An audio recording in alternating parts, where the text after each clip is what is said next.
नमस्कार मंडळी.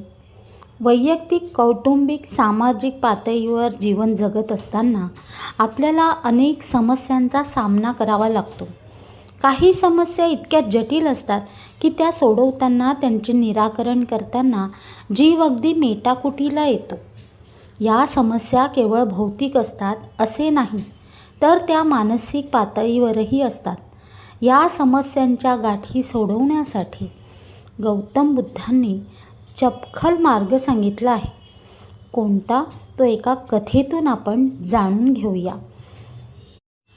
एकदा भगवान गौतम बुद्ध एका कापडाचा तुकडा घेऊन आपल्या शिष्याजवळ आले.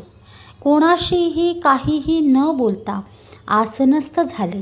त्या कपड्याला काही अंतरावर 5 गाठी मारल्या. आता गौतम बुद्ध काय करतील असा विचार शिष्यगण करू लागले. गाठीनंतरचा कपडा आणि मूळ कपडा एकच आहे हे कोण सांगू शकेल का, असा प्रश्न बुद्धांनी शिष्यांना केला. याचे उत्तर देणे तसे कठीणच आहे.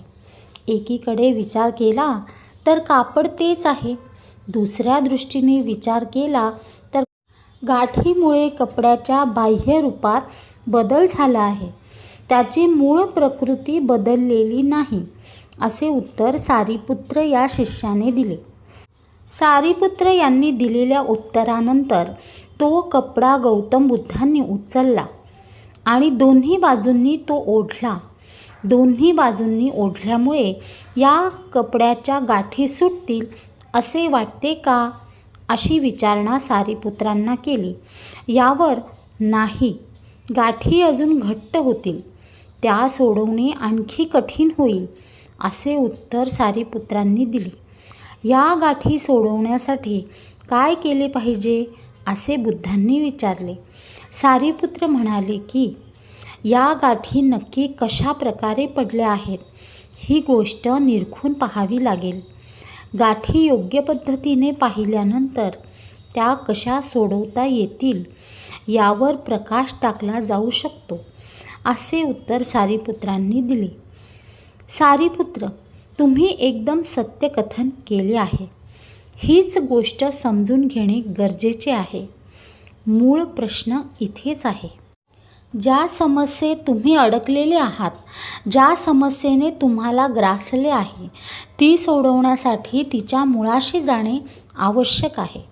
समस्येचे मूळ शोधणे गरजेचे आहे. ही समस्या का निर्माण झाली याचा मागोवा घेतला गेला पाहिजे. समस्येच्या मुळाशीच आपण गेलो नाही तर ती आणखी गडद होईल, असे ते म्हणाले. जगात आपण हेच पाहत आहोत मंडळी. आपण जगातल्या सगळे लोकांमध्ये काही ना काही, सामाजिक असोत वा मानसिक असोत वा वैयक्तिक असोत, कुठल्या ना कुठल्या समस्येने प्रत्येकाला ग्रासलेला आहे.